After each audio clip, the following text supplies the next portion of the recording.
Channel from a very croaky man. Yeah, so something going on with my throat. So excuse me for the dulcet tones. I hope you can hear me. Let's get on with the price action analysis. Thank you for joining me. Hope you enjoyed the video. If you do, please like and subscribe, and you'll get me in your inbox, which sounds awful, but you know what I mean. Right. Okay. So Bitcoin's having a bit of a bad week, really. It's a 4-hour chart on Bitstamp. May as well start on a lower time frame and work my way up. So you can see this is a 4-hour standing low, which also applies to the daily and to a lesser degree the weekly. But it's this wick here, which is coming in around 91 and a half. That is clearly above this one, which is going back to the middle of January, which was coming in at 89 and a bit. So to look at things in a very simple way, which is what I like to do, you can see that for this price action on the 4-hour time chart, maybe if I take the Bollinger Band, it'll be a bit, yeah. So let's take the Bollinger Band off for a moment. So you can see this price action here is a sequence of higher lows and indeed higher highs. That changed here when there was a sequence of lower lows. There was one little higher high just to annoy everyone. Then it went back into a 4-hour uptrend with higher lows and high highs. And that ceased to be the case as of the 20th of January. And since then, there's been a slew of lower highs on a 4-hour time frame.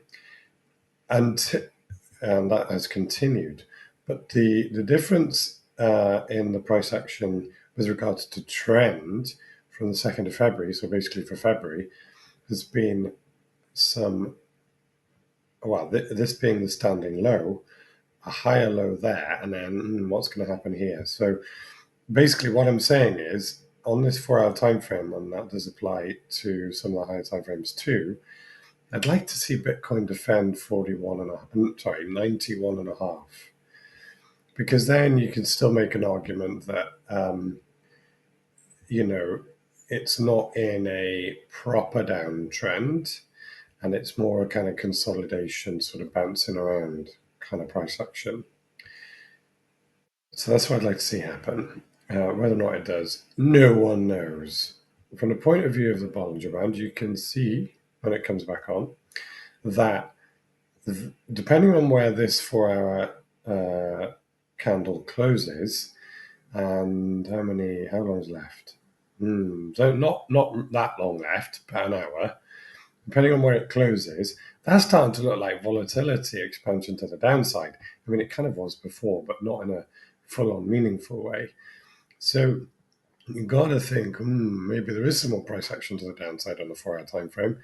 And that really does put this 91.5 in jeopardy, in my humble opinion. You can see momentum is definitely to the downside and has been since the weekend, really.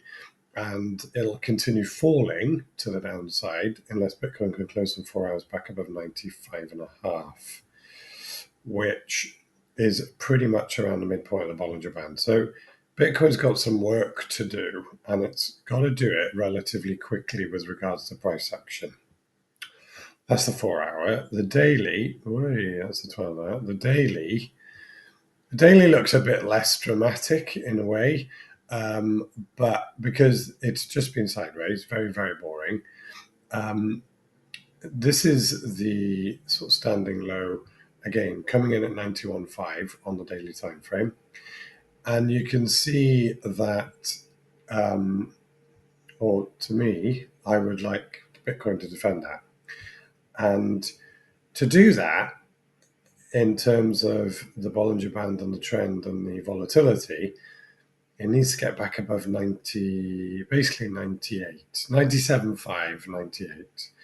Because if it starts to close dailies back above there, well then, at worst, it's more consolidation, sideways price action, boring, yawn, yawn, yawn. But at best, it's then got a chance, if daily volatility expands, to be an upside move. But what you can also see is that daily closures anywhere close to that wick there, 91.5, would start to look like volatility expansion to the downside. on a daily time frame.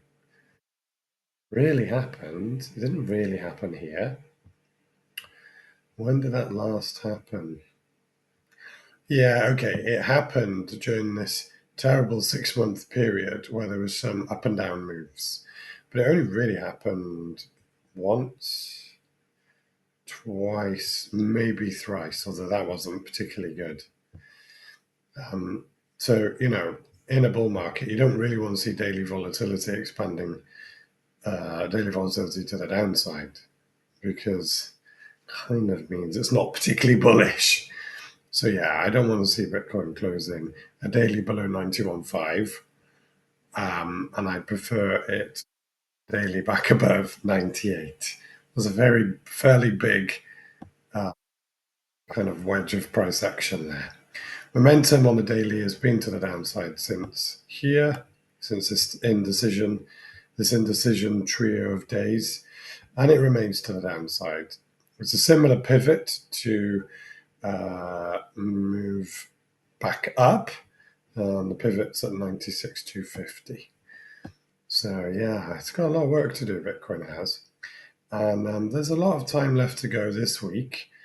But by the end of this week, there won't be much of February left. And yeah, I think everyone would like to see February close green. Who knows if that'll happen? Not me. All right, I hope you've enjoyed the price action analysis, and take care of yourself, and I'll see you again soon. Bye bye.